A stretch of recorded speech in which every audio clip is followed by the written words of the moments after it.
Hey everybody, welcome to Let Me Know How It Is, a podcast devoted to all things geek. If I asked you which character was most important to Batman, who would you say? The Joker? Catwoman? What about Robin? Well, that's exactly the topic we debate this episode. I hope you like it.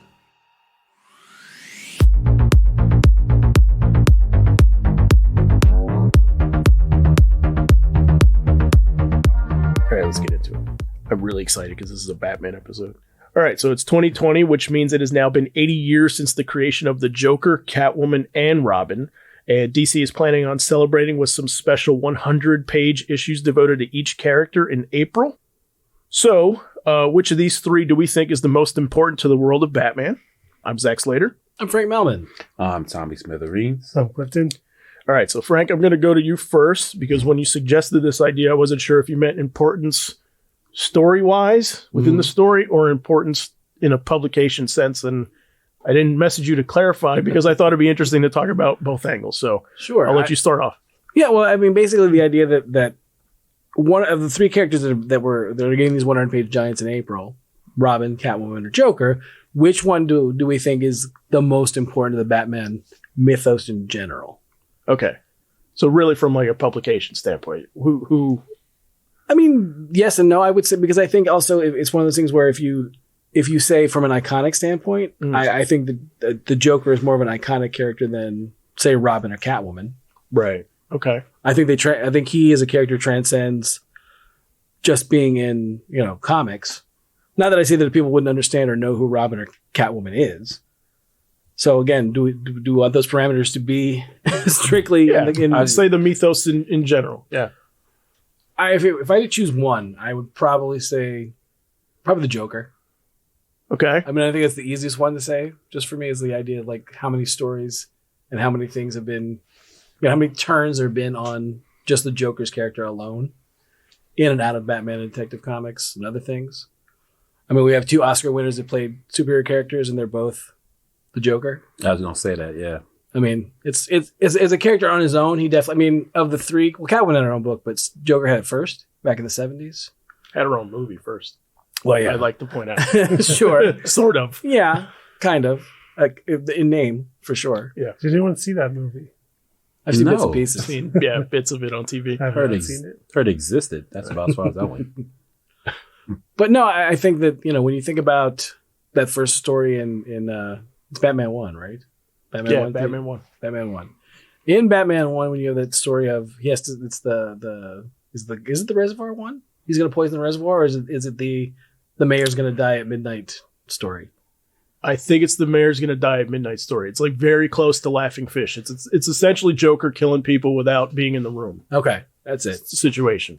And you get that really creepy shot, that really creepy panel of the Joker in like Caucasian makeup that really yeah. It's one of my favorite panels of Joker of all time. Yeah, it's a really haunting image, especially for what, 39? Side note, so do you remember in The Dark Knight the scene where Commissioner Gordon is shot? Spoiler alert. Of course. Right? Okay. There's because it's only one shot in that on the page, right? So it's a very, very quick snapshot among all this other like images of him with the makeup on and everything. Right. And you see Heath Ledger with the makeup on the entire movie, except for a very, very quick snapshot. He's not wearing the makeup in that scene. And that scene always reminds me of that panel, thinking about that. Yeah. Weird side note. Anyway.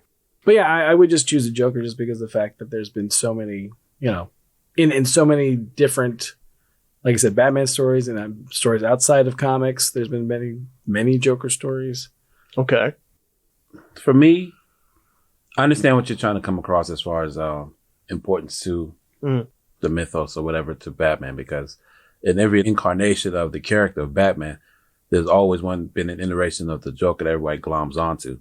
And it almost steadfast, as we see with the Academy Awards, that he can be an entity onto himself without the main character, what we see in that in Gotham. I was going to say, except for the Jamaican Joker and the Batman. Maybe that might be one that was that the people didn't glom onto. But yes, but nonetheless, they always, regardless of if we see a Batman, we'll always see a Joker. So far in every iteration of the character. But what I like to look at it as Catwoman from a different perspective, because every good superhero needs a villain. So that's almost established by making that the Joker. Mm-hmm. But to me, not every good hero has a good heroine, or let me say, to me, Catwoman brings up something different we don't get to see in most heroes, in which we have a love interest that's almost love to hate type of individual. Right. We get Lois Lane, in which she totally supports Batman. But with Catwoman, You mean Superman? Yeah, thank you. Thank you for correcting. Yeah, of course, yeah. But She is into him in the World's Finest episode of the. she is, which I love. I love to death because it almost makes sense because he's paid. I mean, it's almost a more societal thing that makes sense. But with Catwoman's like, I know you like me because I know I'm sexy, but F you, I'm gonna do my thing. It's almost we get the first strong sense of an independent woman that stands on her own, that doesn't do it just because it's Batman. Does that make sense? Okay. I appreciate the character. So you say Catwoman. Yeah, I You're say going Catwoman. with Catwoman. I'm going with Okay. Catwoman, and I stand by it, just because we have no love interest of any kind with any super. It almost creates a whole new mold of a love interest that we can see with the character. It almost, with the inclusion of Catwoman, we see new stories that we haven't seen before. I get with the Joker has to be stopped. Joker's nuts. Joker's crazy. But I don't get the feeling that it's wholly and solely original, and for the fact that he's the villain of the main hero. Okay. So we almost get a something different, or what y'all like to say, whole cloth with I agree. I mean, her as a person. I see your point there. I totally agree with the idea that, from her character standpoint, you don't ever really get a sense that she, like Lois, especially from early on, you never really get the sense that Catwoman cares about who he is. She's not trying to figure out a secret identity. She's doing her own thing. And if they come into each other's orbit, well, that's great. And they'll chase each other around for a while. But it doesn't seem like she's very much not dependent on him. No, not at all. And it's almost like a lustful type thing between the two of them. Mm. They know that it's not good to be together, but in the moment, it's fun, it's exciting. And Well, it's forbidden too, right? yeah, oh my gosh, that makes it even more, enthralling to see them together. Because, they, all means, is she a villain this time? Is she a hero this time? Will he let her go because he has feelings for her? Right. Well, it's that whole, I'm good, but can I be good with you? Yeah, Dini had a really nice way of putting it where he said they're on either sides of a line and they're staring back at each other, always waiting for the other one to take the step over, and neither of them can. And that's kind of the heartbreaking part of it, is that they are kind of like perfect for each other, except for that one spot that they're on different sides. Yeah, but it almost makes it beautiful in a sense of how they dance between one another and carefully cross that line or come back to it, or one forces the other over it in whatever inclination. But that's why I like, did you see, if anybody saw Hush, that's why I liked Hush for. Because the animated movie. Yeah, I apologize for any spoilers that this might come not the into comic. contact. I mean, just clarify. You're talking about. Yeah, the movie. I'm definitely talking. Okay. Yeah, I'm sorry. I'm definitely talking about the movie as opposed to the comic, because the comic takes a whole different way of storytelling as to who the main antagonist is. But the movie itself, the animated series, with the inclusion of Catwoman, makes it something new. And I won't go into specifically why, because I still want people to see it. But you haven't read the Tom King stuff, right? No, I'm not. Okay. We'll get into that. Clifton, who's your vote first? I don't really have a vote, but not yet. I haven't formulated the opinion yet. All right, so this podcast is us trying to convince you. But I will explore. I'll throw out Robin just for the sake of exploring at this point, since we've already covered the other two. And like something I think Robin added that didn't pay off until honestly much later in a bigger way is the Bat family. That Robin, like Bat family, now everybody thinks of Batman and Bat family. You've got, he's always taking people in. Jason Todd later after Robin, after Dick Grayson, Tim Drake, Stephanie, Cassandra Kane, I mean, he's just collecting people. And now that's such a huge part of the Batman mythos. And so Robin was definitely the first piece that set that into motion, although it didn't expand much until, I guess, Barbara Gordon Batgirl in late 50s or 60s. Well, if you're talking about the one that's not the one that... Barbara's 60s. Yeah, Barbara's 60s. But you had the original Batwoman, and you had Betty Kane. Betty Kane and Kate Kane. Yeah. All right, so Robin was my vote also. The reason I say Robin is because Joker's iconic. Joker is quite possibly the best supervillain character in all of comics. Sure.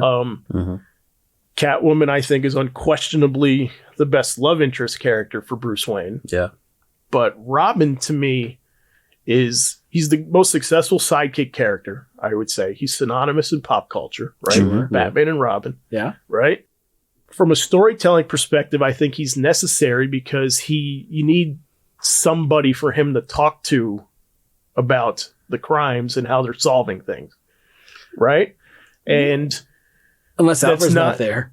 Right. But in the 40s. He wasn't created yet. Sure. Right. Yeah, and if you don't mind talking to a child, yes. Alfred wasn't created yet. You didn't have radios in the cowl. Sure. Right. So unless you wanted to do thought balloons always. Sure. Right. He needed somebody to run stuff by. And the thing about Robin that I always like, this is a weird tangent about it. I always liked him in Batman 66 in the Riddler episodes because he really, I think, earns his salt in those episodes, right? Okay. Because he's just as good at solving these riddles as Batman. Like you would think the sense I get is that he wouldn't solve these things if he didn't have Robin to kind of bounce the ideas off of. Sure. Right? Well, a lot of times he'll pose a question to the air, Batman would. Yeah. And then Robin would go, a cigarette lighter. Right. And then they would invariably move on to the next part of the story. Yeah. So my biggest thing is I don't know if it's, and I'm trying to remember, I can't recall if it's in Chuck Dixon's run of Robin or if it's in Wolfman doing later Teen Titans. But there's a scene between Batman and Robin with Bruce and Dick, and he says, listen, I'm never going to be able to balance my life as basically being Batman as well as you do having a life outside of being Robin or Nightwing. Sure. Basically you become, the teacher, the students now become the master. Right. Because I'm never going to be what you are. I'll never do it as well as you do. Yeah. And again, like Clifton was saying, I think the idea that idea of legacy or family, that right there is you always want your kid to do better than you do. Yeah. Yeah. And I think it's a nice moment of, and again, I can't remember, I want to say, I bet it's Chuck Dixon, but I can't say for sure. But it's a nice moment where you see Bruce recognizes the fact that, I raised him right. I did, I did right by this kid. That's exactly why Dick Grayson's always my favorite Robin, but I like that there's Dick Grayson being the character that's allowed to age in comic books. I think adds so much to that, to the idea that he is Bruce's greatest success, is that he took somebody that for all intents and purposes could have been exactly the way he was. Right. And he hones it, he focuses it, he gives him a purpose, but he's allowed to be happy. Right. Sure. And he's allowed to have fun still. Yeah. The flip side of that, though, is Jason is his greatest failure, in my opinion, I think. What do you want to say, Tommy? Tommy? Okay. I get the whole... Come at me, bro. Okay. I get the whole Bat family thing, which I'm not opposed to. I get the whole teaching a new generation to deal with stress and trauma. But to me, when he takes on Robin, you choose my words carefully. It dumbs it down and muddies it a bit. And what I mean by that is the focus of him being that individual pulls away from. To me, the stories with Robin become more childlike in the sense that it takes away the urgency or the violence of the character. Like the stronger detective stories are with Batman on his own. Not to say that there aren't with Robin, but we get the different interpretations once you include Robin into the whole Batman mythos. Are you talking just in general, or are you taking a specific time frame? Let's say in general. Let's take it from a perspective of older gentleman taking in a younger gentleman, and then there's the whole ideas of being that it was not just to teach him, it was because he felt lonely, and I put that in air quotes without offending anybody. Well, I mean, some people some people say that some people say yes, he took on the mentor role with Dick Grayson when he takes him in. It's mentor and mentee, and some people are like, oh, it's father and son, and then some people say Bruce at some point responded to the fact that someone went through the same trauma that he did, and that no one else in the world is going to understand it the way that he does, like Dick Grayson would. I know. Again, I know. Are you talking to me or the audience? I'm fully aware, but I'm just adding as to why I wouldn't pick Robin, because Robin almost also ages him. Regardless of I like that though. but to me, it's good and bad because I prefer him to be aged only to pass on the mantle to make him a legacy character, which DC refuses to do, even though it's pushed. Happened. Yeah, it's happened a few times. It's happened, sounds like it may happen again. I think, also. but to me, ultimately, it has happened because Robin dates him.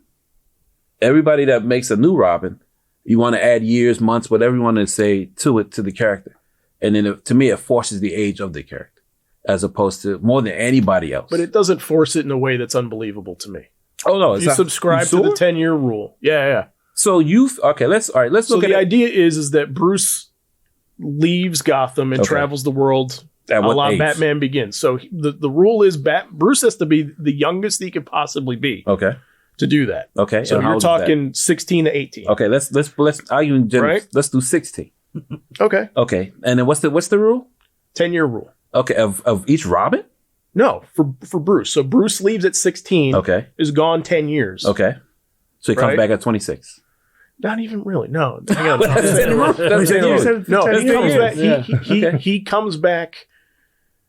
The 10-year rule is him to Dick. Okay. I think. Okay. I think is what I'm 10 year between the two. So when he's 26, the idea is that Bruce has to leave as young as possible and arrive back to become as Batman as young as possible, right? Okay. So like 16 to 23, 16 to 24, something like that. Let's look at it at college. Dick has to be the oldest he can possibly be to suffer the loss, right? So he can't be the same age that Bruce is. If we're saying Bruce is 10 years old when he loses his parents, Dick has to be like 12, right? Okay. So that by the time Dick has been Robin for 4 years or so, it doesn't date Bruce that much. So it's still believable that by the time he becomes Nightwing, Bruce is in his 40s only. But okay, if right? he becomes, you know what I'm saying? Yeah, no, I see what you're saying. But what I'm saying to you, all right, this is a lot of math. Forget the 10-year rule thing, but I'm conflating two things. No, I understand what you're trying to say, but to me, do the incarnations of Robins. If I'm being generous, let's say each Robin has 3 years, right? So by the time he hits Damian, he's in his late 40s, mid to late possibly. Yeah, but okay, his athleticism has steeply declined by that point. Okay, but you see, I'm getting that right. But you're also talking about the guy with the most drive possibly on planet Earth. Most athletes have a lot of drive. Sure. I even put him as Olympic level at that point. What I'm saying is Robin ages him. It suspends the belief of what he can truly do because you tend to look at it a different lens when you introduce the child into it. You tend to look at what he's doing, what he's introducing the child to, regardless of the trauma. You start looking at it as to me, it almost brings him down a notch in different levels and different ways when you introduce Robin. Now, mind you, I'm not saying I don't like Robin, but you start giving Batman more allowances with the inclusion of Robin, is what I tend to think of with Robin. I just think the further he gets out from Dick Grayson, it's harder and harder because, again, if it ages him, it gets harder and harder for him to relate to someone younger and younger. That's what that's not the way I'm taking what you're saying, is the idea that, it's one thing to be 23 or how are we saying it when he first takes in? We'll say he's 23 when he's 23. Batman. Yeah. And then Dick is 12? Yeah. I mean, it's a good age gap. It's a huge age gap. It's a huge age gap. But think about, I'm 35 and I just took another 12-year-old in. You know what I'm saying? Like, it's harder and harder to relate to a kid that's younger. And then I think when it comes around to Damian being his own kid. Well, to me, Damian part makes more sense. But to me, what helps with the whole thing is that with the inclusion of Robin, now other kids have seen what he can do with kids. It then turns into, I can't wait to be Robin. It turns it on its head. But the Damian thing makes it interesting because Bruce can't relate to Damian. No. And Damian is essentially not Bruce's Robin. He's Dick's Robin. Sure. Right? Dick, sure. Because so if you're listening and you don't know, Damian appears and very shortly after there's a period where Bruce is not Batman and Dick Grayson takes up the mantle and becomes Batman, right? And Damian is this bratty kid who is raised by Ra's al Ghul and Talia, and he's help me out, Frank. Yeah, he's part of the League of Assassins, and he comes to Bruce essentially broken. He's a work in progress. And Bruce can't reach him, but Dick is able to. Yes. Dick is able to relate to him and kind of control him, and similar to the way that Bruce did with Dick, to focus him, train him, and give him purpose. They definitely, in Morrison's run, they definitely form a partnership. It's one of those things where Damien is very headstrong and wants to do his own thing, and Dick is kind of like, I was never like this. And then Alfred, of course, is like, well, you were. Yeah. Just in your own way. So on top of the fact that it's also really cool that for the first time you get like a really grim Robin and a really in a really bright, optimistic, smiling Batman. Sure. Yeah, it's a nice turn. Yeah. It does age him, but it doesn't bother me ever. No, I'm not saying it. No, but to me, I've seen some very spry people at 40, also athletes. Some like Randy Couture. Andy's rich, so it's just easier living. Sure. Yes. Okay, fine. Whatever drugs he's $1 billion mine is the aging him. That's fine. But what I'm saying is, it ages a story him. about that. It ages him. To me, it ages him in such a way that I would love to see him take off the cowl at that point, just because there's only so many kids you can teach, and it's a sense of belief of he's being superhuman at this point. Well, he is superhuman. He's the one. Batman is the one that is, that's human, that can be hurt and everything. But let's face it, like his power is that he can never lose a fight.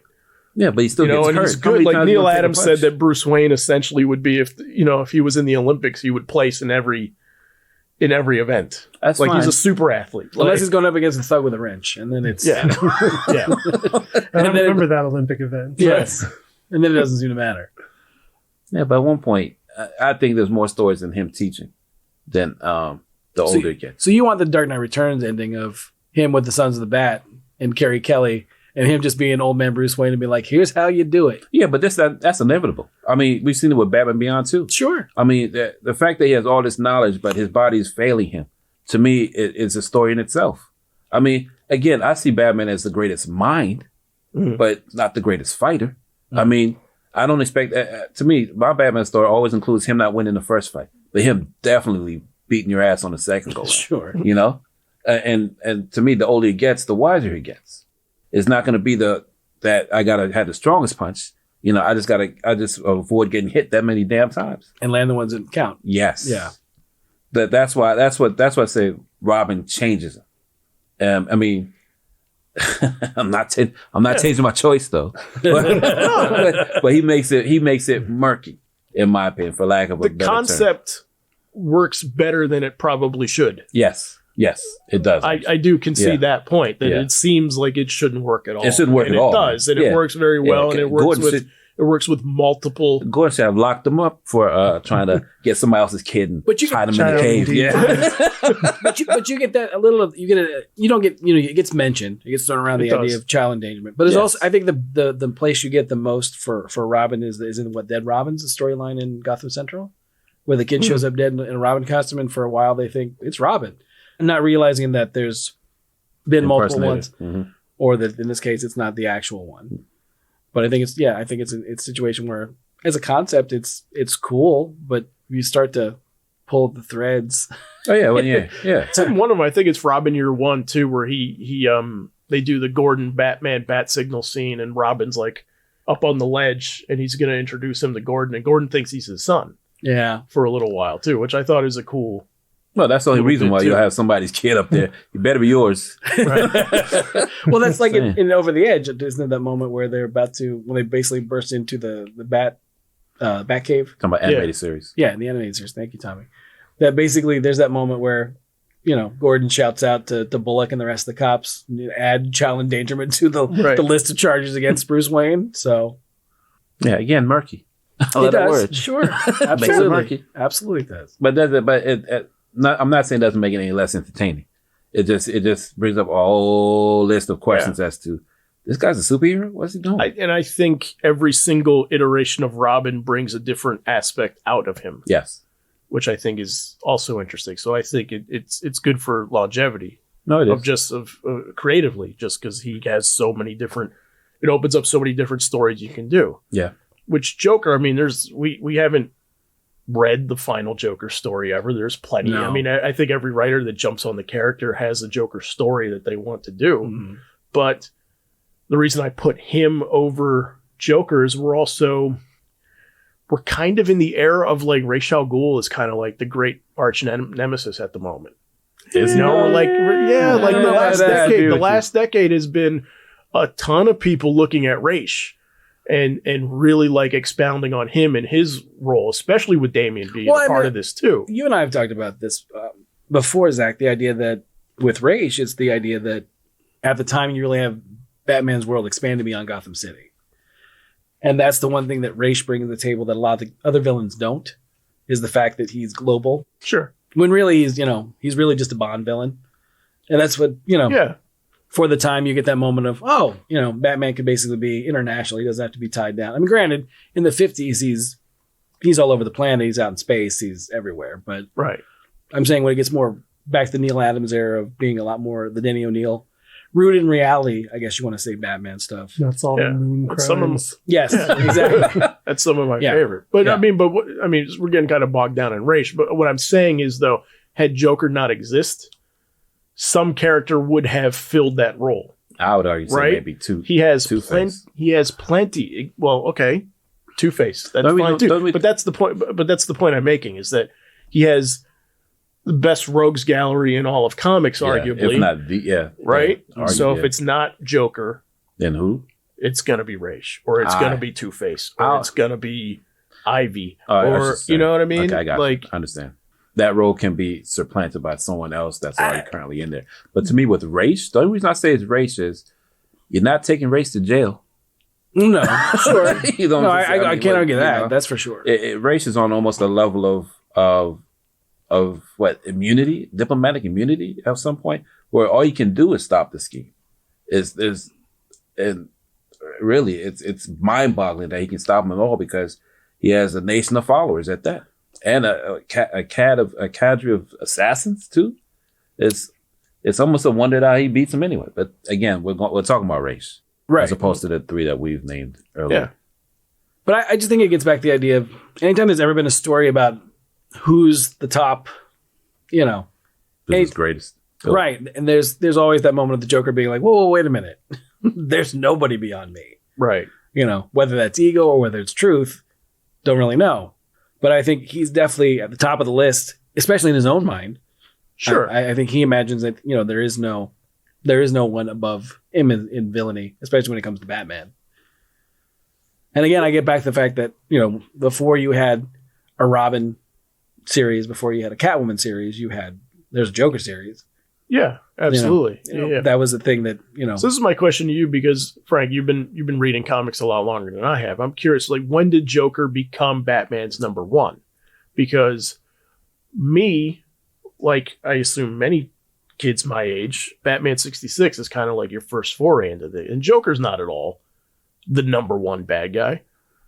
Right, there really isn't in any of those. But if I'm gonna make an argument, I'm gonna say Penguin in that show. At least he's the one that at least has appeared in the most episodes. Yeah, probably. Right.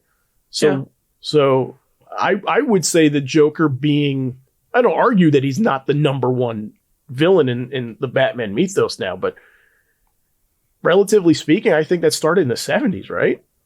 Probably. It'd be one of those things where I know through, again, from the beginning and through like the 50s, you still have a lot of Batman and Batman's son, not Batman's Sons, because that comes more in the late or early 70s, but you have like Batman 2, like where it's Batman literally as the Bat, and then a Roman numeral 2 as like the next generation. Right. And then there's a Joker and a Joker 2. Like his son is the one, like their stuff goes on long past Batman, Bruce Wayne and the Joker.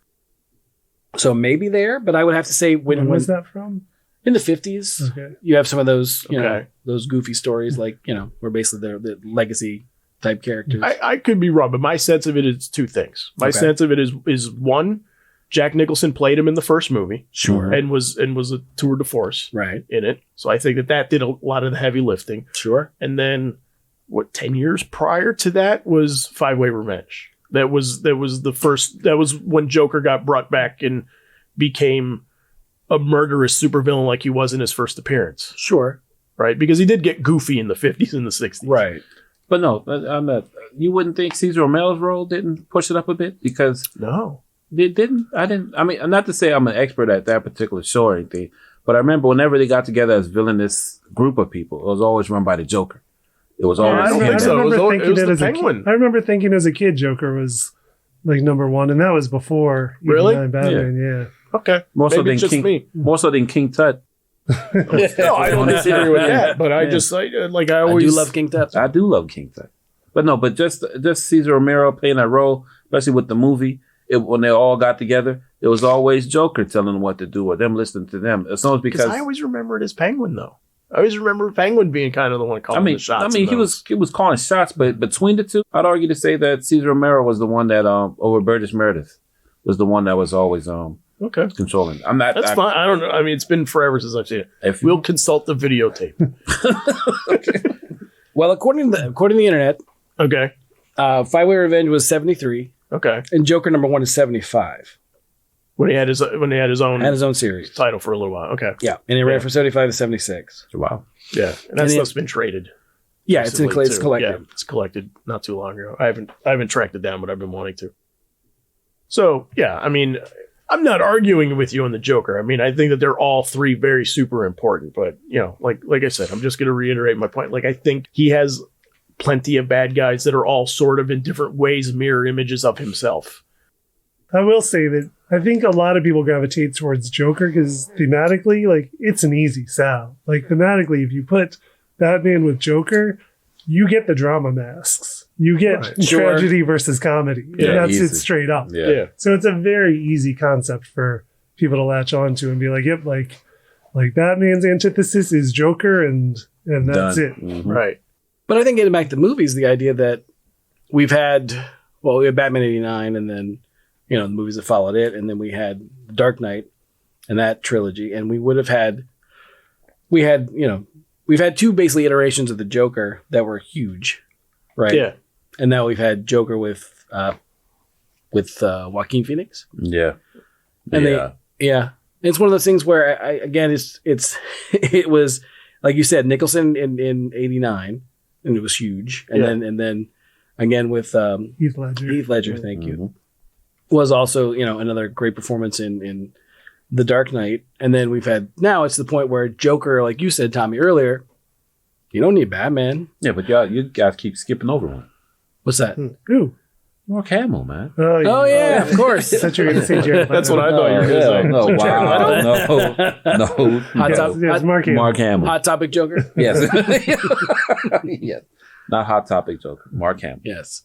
Yeah, who basically reimagined his whole career by voicing the Joker. Sure. Yeah. Yeah. And hid behind that voice for a long time. I remember I was super into Batman the Animated Series, and I used to have this Blockbuster Video CD-ROM that was kind of like IMDb at the time, where you could look up stuff. And I remember I looked up Mask of the Phantasm, and it was like Mark Hamill. I'm like, what? Guy from Star Wars? Yeah. I'm like, who is he? And I'm like, he's the Joker? Right. Yeah. What the hell? Like, I remember this will date me, is at the point of when they were announcing Batman the Animated Series. I was excited because it comes out around my birthday when it first started. But the other thing was, like, they were listing voice actors, right? And Tim Curry was the one that they had listed for Joker. And I'm like, okay, that could be pretty cool. And then obviously he didn't end up doing it. Yeah. And instead we got Mark Hamill, and the rest is history. Mark Hamill is amazing. He's the Joker. Yeah. He's terrific. He's absolutely terrific. And I mean, I can't argue with the fact that of all the bad guys in Batman the Animated Series, the Joker has the best assortment of episodes. Sure. I mean, Clayface has some very dramatic and big episodes, but he only appears in 3. Joker's in a dozen, if that. I mean, if not more. Sure. I mean, I can think of Laughing Fish. Yeah. I can think of Joker's Favor, Man Who Killed Batman, Harley Quinn. right? Harley Quinn, like all of those. Like those are all those are for me in the top rank for that show. Sure. I mean, even the fact that when you get to the Batman Beyond movie, Return of the Joker, that's as much as I love him in the regular stuff and in like Justice League or whatever else he did, his performance in Return of the Joker is pretty great too. Yeah. Yeah, he's terrific in all that stuff. I just think I think it's a little heartbreaking that they made Killing Joke the movie so late. Sure. When his voice couldn't quite hit the high registers as much. I mean, Conroy still sounds really good. Mm-hmm. as Batman, I think, and kind of sounds almost like not much has changed, but Hamill's voice has changed as he's gotten older. I think. I'm not saying he's bad at it, or I'm just saying, but like, I mean, there's a distinction between 92 when he was doing it, Sure, and whenever that came out, 2016. yeah. But I mean, what's wrong with that film is not him. No, not at all. What's wrong with that is nothing to do with Mark Hamill or Kevin Conroy for that matter. Yeah, but yeah, I just think it's one of those things where again we keep the idea that the Joker, I think it's just iconic. Not that I don't think that Catwoman or Robin don't obviously aren't the same. It's just I think it's a different level, right? Because again, even in getting to stuff more modern with the comics, when you talk about the Tom King stuff, and I'm not talking about the spoiler image that was revealed today. That was revealed today. Yeah, we can say it. Sure. So but finish your point first. Sure. Just the idea that I think that the issue, one of my favorite issues of that entire run is the issue leading up to what is going to be the wedding in 50. I think it's 48, which is the Joker and Catwoman issue. Yeah. Oh, it's fantastic. Yeah. I mean, where they realize they have a moment where they basically realize we've been with him since the beginning. You and I, like Joker and Catwoman, have this whole dance, conversation, fight, basically about set it up. So they're both wounded, right? Oh yeah, they're both in pretty bad shape. Yeah, from they're both fighting, wounded, laying on the floor, right. kind of like bleeding to death, and, right. and they're kind of talking, and like you said, we've been with him from the beginning, which is a lovely like symmetry because they actually appeared in the first issue together. They both came out in Batman #1 in 1940. So. Sorry, I'm stepping on your toes. No, it's okay. It's just the idea that they, it's almost I loved him first moment between the two of them.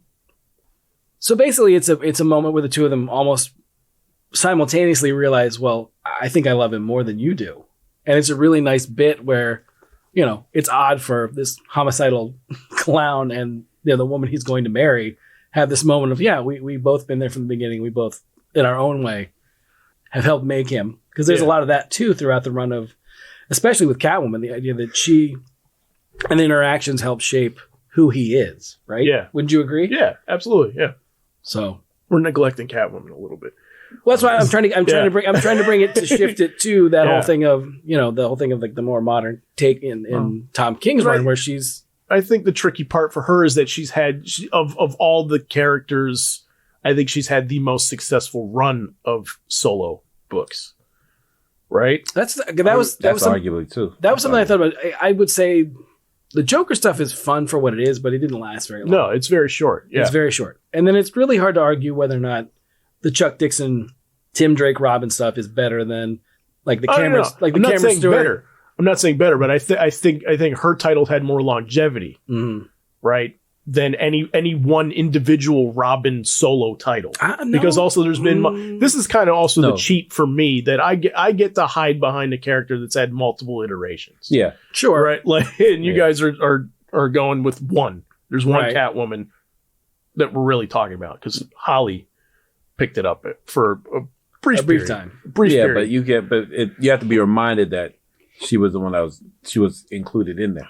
Right. But for me, Selina's a 3-dimensional character. Joker works well, less is more, in my opinion. You can't put Joker in every episode or every issue, and then when you do bring it up, it has to be the grandest of tales or the best of the exposure of the character with him. But with Catwoman, you can damn near put her in every book, and it'll still won't feel like she's even pushed enough. I'd argue to say that she's underplayed for a good amount of time. I mean, we've gotten all those iterations of Joker. What is it? We got Jared Leto. We have Heath Ledger, we have Jack Nicholson, we have Cesar Romero, and we have now Joaquin Phoenix. But we can only talk about Selina Kyle twice as far as the iterations are concerned. Well, let's go back. Let's go back to Batman 66. Well, 3. Well, yeah. And I'll say we do Batman 66. Those are 3 ladies right there. So there's a bunch. So I'm thinking Eartha Kitt. Well, yeah, Eartha Kitt, Julie Newmar, Lee Merriweather, Michelle Pfeiffer, Halle Berry. I forgot Halle Berry. Dark Knight Rises. And Dark Knight Rises is Anne Hathaway. Yeah. Okay, well, I think that and now Zoe Kravitz. So I think Zoe Kravitz is going to knock it out of the park. I think she's going to be awesome. I think she's going to be so awesome. I hope she does. I particularly liked Anne Hathaway because she was always portrayed as being cute. No, you're wrong. Not to say I didn't like Michelle Pfeiffer. Thank you, Michelle Pfeiffer. I love Michelle Pfeiffer as her take on the character. Halle Berry got a bad rap. I think Michelle Pfeiffer is great for what she's given like the most bizarre take. Oh, very much on so. it. Very much so. I think, yeah. Damn near a Joker take if you want to scrutinize it a bit. The whole thinking I'm dead and I'm rising up and being something totally different than what I originally was. Yeah. But I love Anne Hathaway's take on it because it's almost she's not hiding who she is at all. She's just playing the best part of her. Whatever she's being dealt, she deals with it and survives it. You know? I just didn't buy the love story part of it. But I love Anne Hathaway's character of it. Yeah, no, I think she was far better at it than I thought that she would be. I didn't know that she was gonna embody it quite so well. Yeah. Yeah. But yeah, no, I think the thing with Catwoman is, like I said, I think, I mean, you could argue this is a hole in my argument now because we just had a Joker movie that Batman is not in. I haven't seen the Joker movie yet, so drinking game, drink because Zach has mentioned a movie he hasn't seen yet. Batman theme one. But Catwoman, I think up until this year has sort of been the one that I think stuck the most apart from Batman's world. You know what I mean? But like she operates in Gotham. Her title operates in Gotham, but Batman is not a part of that title.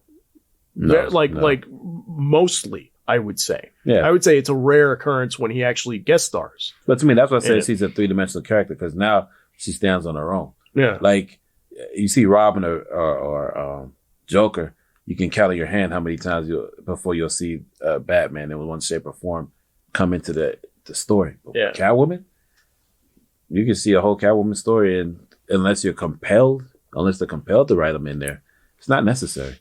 So, Frank, I mean, would you say that Tom King's run on Batman over the last couple of years has done a lot of changing to Selina? I think he basically just builds off of what they've already done. I mean, if you go back and look at like Darwin, when Darwin was doing the solo series, or when Cameron Stewart or Ed Brubaker, when they were doing it, it was definitely a moment where she steps out and does, again, basically asserts herself and does her own thing. I mean, it's a really good, those are really good books. Yeah. Really good run of stuff. I think Tom King just looks at the entirety of all of her stuff and says, yeah, she's her own character. She's not so much a foil for him as it is, I think she just pushes him. Okay. To be different or to be, there's a lot of that in all that entire run is the idea of like, well, yeah, but this is who you are, but it's not who you are. Right. People understand you, but not like I understand you. Right. So we've been teasing it a little bit. So there was a reveal that DC did today, actually. So it's kind of perfect that we're recording this exact issue. Do you want to say what it is? Sure, absolutely. Okay. So it's a shot of the two of them on a roof together, and it's she's leaned up against him, and in it, he's got his hands around her swollen belly. Really? Yeah. So this is supposed to be. You laugh, but however. Yeah. Okay. Yeah. This is supposed to be in the 100-page Giants that they're releasing in April, right? This is supposed to be part of one of the stories in there. And I'm guessing as a transition to Tom King doing the Batman Catwoman book, he's supposed to be doing that's got the Phantasm tease. That was the other tease that's been out for a while too. To be quite honest, I wish that they thought of this before Damian. Sure. Well, they did. I mean, to be perfectly, but this isn't the first time Catwoman has been pregnant. This is just. You're right. Right. Prior to New 52, prior to New 52, when DC sort of revamped rebooted their entire universe, Catwoman did have a child. Yeah, wasn't it the Huntress? Yeah. No. Well, that's in Earth 2. But if we want to be honest, sure, she's already been knocked up and had his kid, correct? But it wasn't his. Not an actual continuity. Yeah, not in this continuity. Sure. No, but conceptually, even post Crisis, it still wasn't in that continuity. Really? It was like Earth 2. Yeah, it's Earth 2. It was Earth 2. It's still, okay. But what I'm saying is the introduction of the concept. Yes, comics. Not with the particular character that we're speaking of, correct? True. It's like an alternate version of her.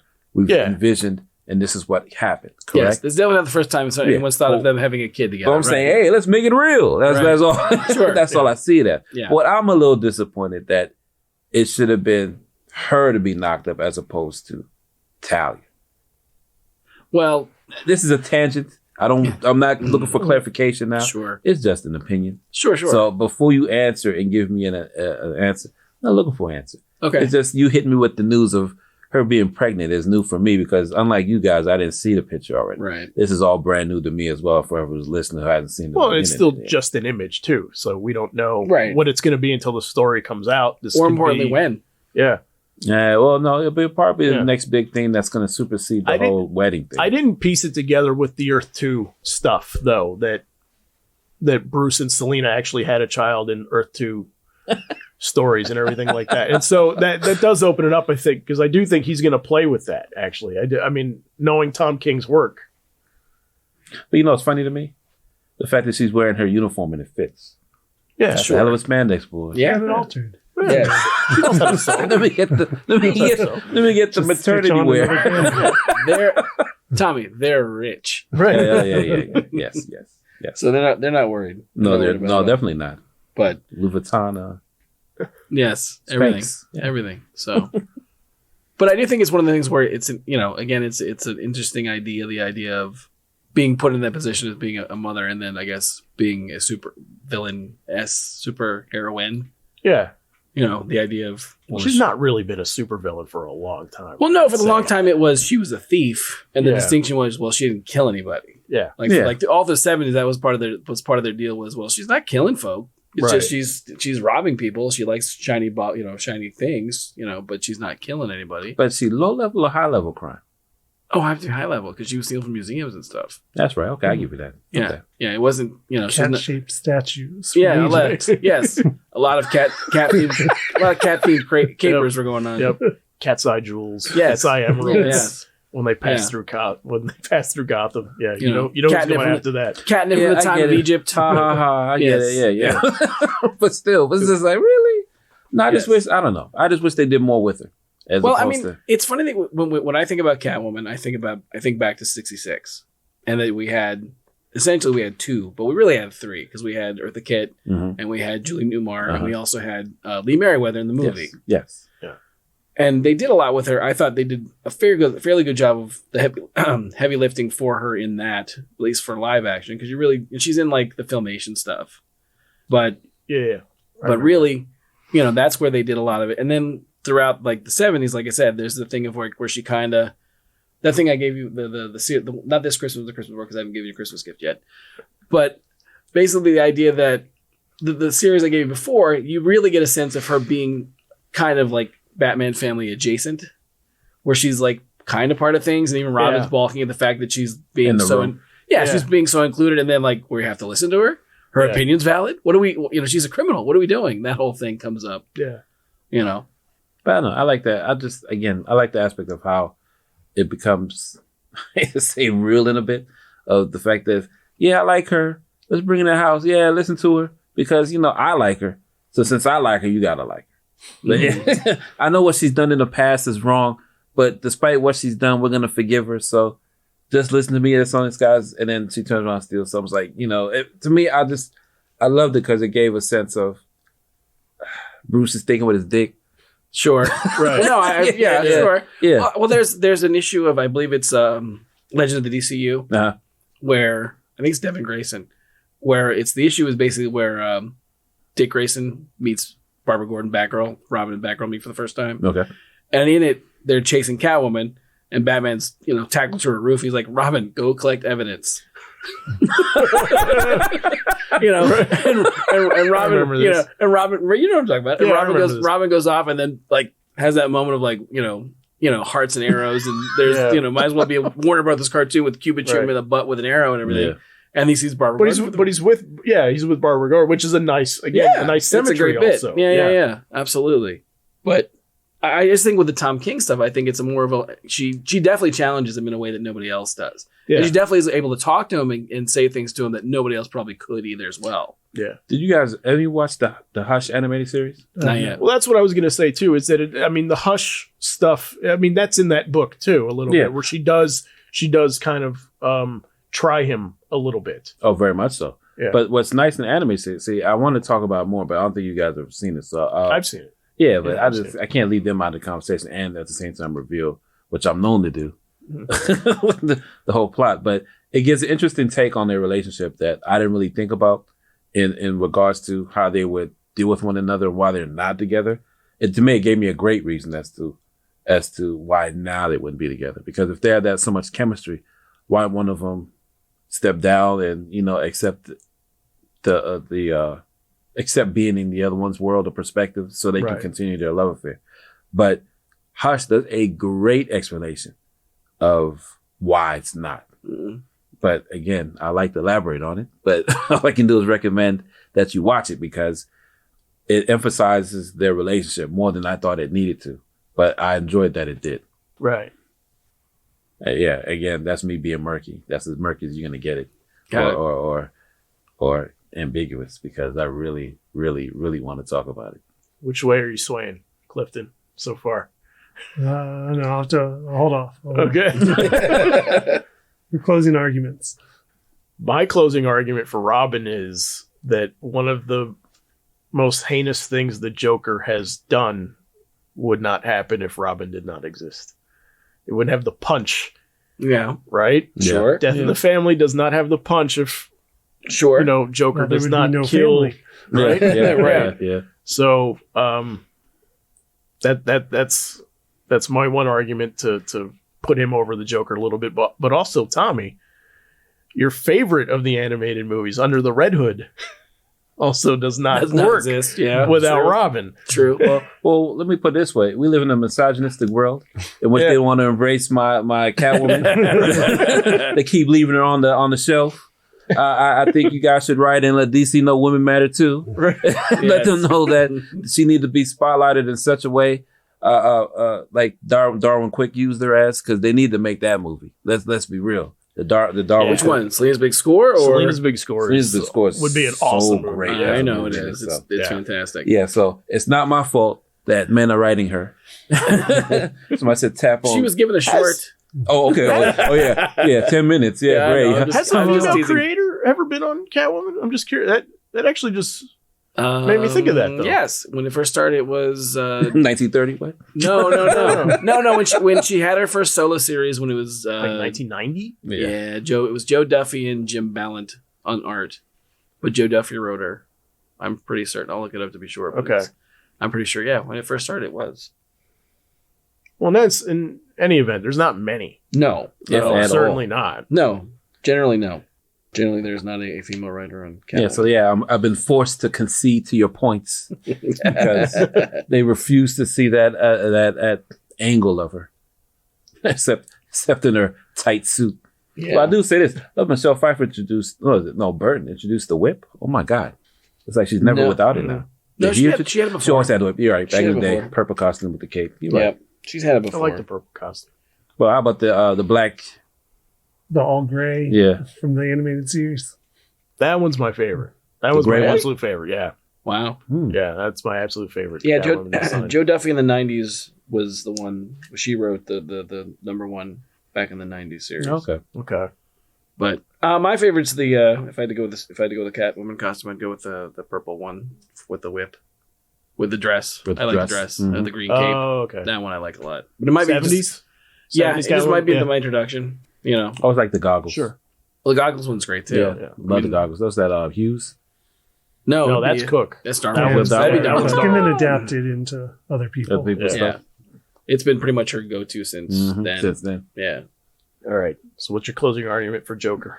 My closing argument for Joker? I would have to say basically just the idea that so many seminal Batman stories are Joker stories.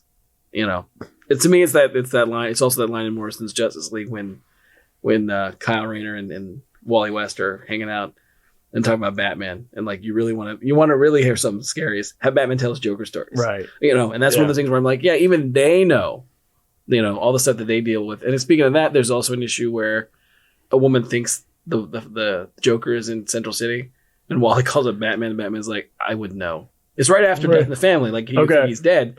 He's like, oh no, I would know if he's alive. It's not him. Like emphatic. Like it's very much. It's very dismissive of like, oh no, I would definitely know he's alive.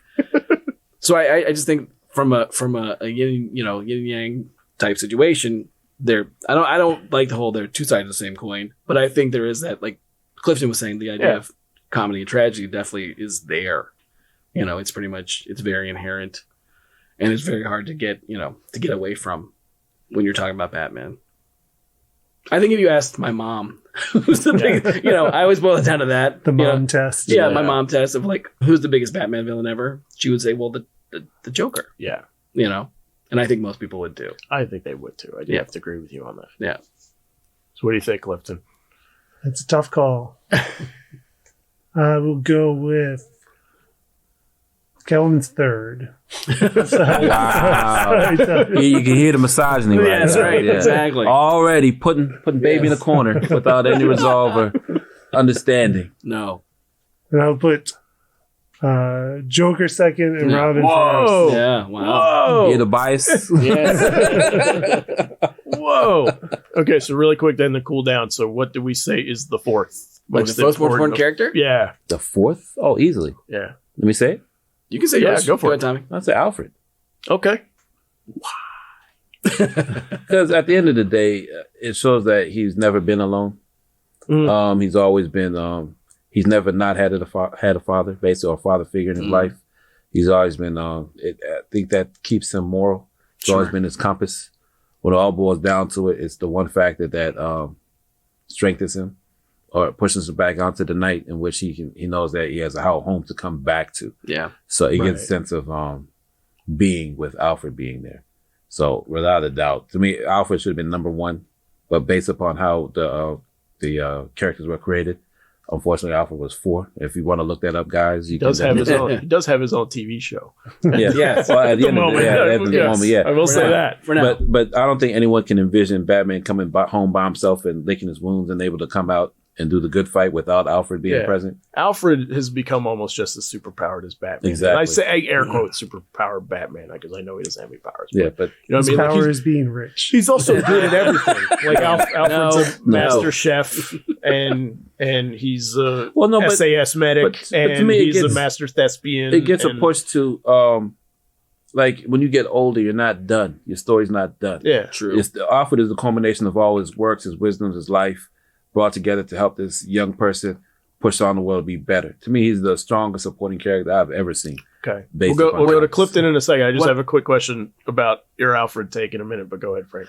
All right. So what I like most about Alfred that I don't think really gets mentioned is the idea that, to me, it's Thomas Wayne had a plan.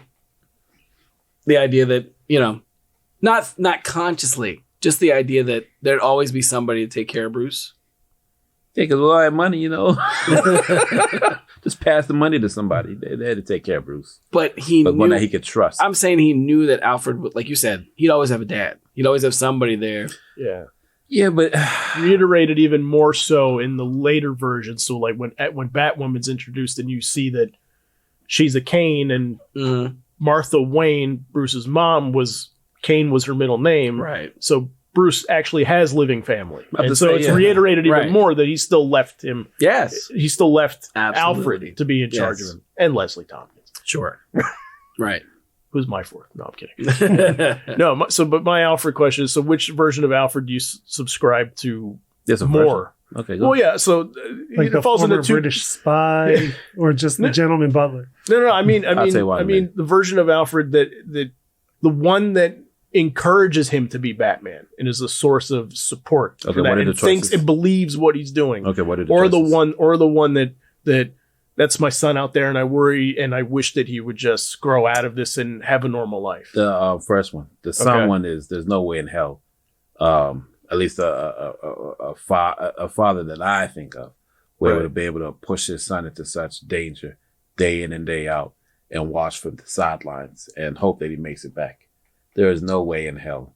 I feel like there's room for both. It's like it's someone with a cop in the family. Yeah, it's danger, but they know they're doing good stuff. Yeah, but they make that decision before they become a family member. It'd be different if they made that decision while they're in the family. It's almost like it's like when to me a better example is people who are soldiers, family, the ones that have been to war, but people who are soldiers don't want their child in it. Just because they know that they experienced what they've seen. But I think he recognizes this gives him purpose also. No, but it's better not knowing what if Alfred knew what he was going into, pushing him into it, there's no way he would do it voluntarily. It's the simple fact that he's hoping that with all his training and understanding that he's been strong. So you're saying the second version, you like the one that wishes he would give it up ultimately one day. Yes, but knows that this is what his passion is towards. Right.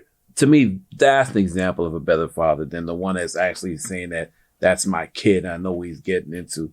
I acquire bullshit just because it would mess you up inside to know that you're going to send your kid to die every night or something of that nature. You can hope he stops because I get that. You don't want your kid doing something that you think is ultimately dangerous. You can't make him stop. You just hope he comes to his own intuition that he comes to the solution of stopping. You know what I'm saying? Sure. I don't buy into the spy thing. The spy thing is really, that's all. It's just a guy who has all this spy knowledge and he can clean a room too. I'm good. To me, the spy thing just made no sense. I like the Gentleman Butler way better. Way better. I could have it both ways. But yeah. Okay. That's fair. Clifton, what do you say? No, I'm definitely still going with Alfred as well as the most important one that we have not discussed already for the most of the show. He just grounds the Bruce Wayne, the humanity aspect of Batman. Right. I think that's just, he anchors it all the way back to the parents, to the family, to what Batman's mission is. That's why I think it's the most important. Yeah, Alfred's super important. One of my favorite characters for sure. Yep. Frank? Batmite. Nice. No. Perfect. You were picking fanboy. As much as I like Batmite, no. Actually, one that came up earlier, I'm going to go with Raish. Okay. I think Raish is really important, especially the way the things are now. I know. But the idea that, like we talked about earlier, that Batman is allowed outside of Gotham City in a realistic way. It's not just, hey, Gotham City is going to be destroyed. It's quite possibly 2/3 of the population is going to be wiped out if I don't stop Ra's al Ghul right now. Yeah. That's a much bigger deal. It's a much bigger stage. Yeah. Good at everything like Bruce is. Sure. But yeah. And then when you get like Birth of the Demon and you get that whole thing of like where you get his origin further explained about, where he came from and the fact that they had that another great fight in the rain. Yeah. Birth of the Demon. If anybody has not read Birth of the Demon and good. they're a Ra's al Ghul fan, you need to seek this book out immediately. Birth of the Demon is so Tommy, you read it. good. I gave it to you. Yeah. Oh, it's fantastic. It's so good. So good. I mean, the original Neil Adams stuff with the scimitars in the desert and all that stuff is fantastic. Yeah. Oh yeah. What are you, a man or fiend from hell? That whole bit is fantastic too. But I just read that last week. I just read that last week. Did you really? Yeah. I love that one. It's one of my favorites. Yeah. But it's again, I remember seeing it as a kid in the treasury size, and that might be why it looms so large for me. But it's just. The introduction of it's even when they do it in the animated series and they do the bit where Robin gets kidnapped right at the beginning of it. Same thing right out of the book. The other thing is much like Batman is, you're saying early, Tommy, about the fact that, the whole question of aging and how Ra's is immortal for all intents and purposes. He's never going away. Right. You're always going to have to deal with him. And then there has to be a Batman at some point to step up to him because we don't really get a lot of, there's that Mark Waid story in the early 90s of the Justice League having to deal with Ra's, but it's really a story of Batman doing stuff that causes Tower them Babel. Tower Babel. Yeah, also a great Mark one. Waid's Tower Babel. Him and Howard Porter. But it's one of those, generally Ra's stories are all about Batman. Yeah. It's Batman's deal. They're, and the fact that the whole thing of calling him detective and, the idea that at one point he thinks he's right for, it's that it's that bit we talked about with when Morrison is on Fat Man on Batman, and he's basically like, you're dating the devil's daughter. Yeah. And he thinks she's, you're great for her and all that stuff. And then realizes that he can never be a part of that world. Yeah. And then Damien, all that stuff is, I think, hugely important to, from the 70s on to now, especially, has basically been very important for him. It's definitely shaped like the last 10 years of stories. Definitely. For sure. Without a doubt. Yeah. Change is blast from the past for me. Well, yeah. I'll say that as a side note. Yeah. Yes. Okay. So I'm torn because I have two. And I want to say Bane so bad. Because Bane Right, because one of the things I love about Batman's rogues is that so many of them are a mere counterpart to who he is. And what I like about Bane is the dark reflection of Bruce's intellect, Bruce's determination, right? And his drive and his will to succeed at something, right? It's just flipped with a different perspective. Well, right, because he comes from nothing, and he was born in he was Born in paying for darkness. his father's sins as opposed to Yeah. you know. As opposed And the to other thing Bruce's. is a take that most people don't get when they play Bane. They just want to play him as a steroid, Yeah, musclehead. Is the idea that he's figured it out. He's Doc Savage. yeah, like Yeah. he's really that's who he is. He's because he very much has the guys around him, his group at first, and they really don't ever pop back up again. I don't think, but he is definitely like that's the mold for what he's supposed to be. yeah. And then after Chuck Dixon, in Nightfall and Night's End and all Yeah. that stuff, nobody There's really. a great Chuck Dixon book too, where he was introducing Bane to the League of Shadows, Mhm. also, or League of Assassins. I should Right. say it wasn't League of Shadows until Batman Begins, but I like that name better. Right. Right. So yeah, I mean, I want to say Bane really bad, but I mean, God, I'm hard pressed to not say Jim Gordon. Sure. Also, just Sure. because I think the Batman idea works because of Jim Gordon allowing it to happen in the city, right? Sure. The idea that the police has a corruption issue, but the guy on top is kind of a white knight and realizes that Batman is necessary to take back the city. Yeah. I gotta say Jim Gordon. Bane? Oh, I say Bane over Gordon? No, but I mean, as a supervillain, I would say no. Bane is super. If Bane didn't get changed to being a henchman Sure. or delegated to their lack of forward knowledge or pushing the character forward, I'd say yeah. But that decline or not till Gail Simone touches That's him what I was again. gonna say. It was Gail Simone's the one Yeah. to basically play with the idea of That him he's being. going back to his roots. Yes. That's what I yeah. say. So- Gordon never falters from the image of what he's being created to cultivate within Gotham. So that's what you're my lean towards in your decision. I was always surprised because everybody at this table loves Gotham Central. Yes. It's an awesome book. It's a great book. And it came out at a period where Jim Gordon was not the commissioner. And I was always stunned that this book that is like perennially grown in popularity since it's been canceled in 2008 or whatever, Right. has never been brought back in any way, shape, or form. And this way, when they bring it back, they could use Gordon finally. Sure, yeah. Because he's not in the book at all. That was just a side note thought that I always had.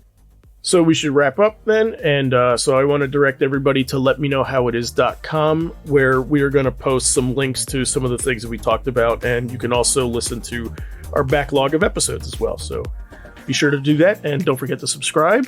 And thanks for listening, everybody.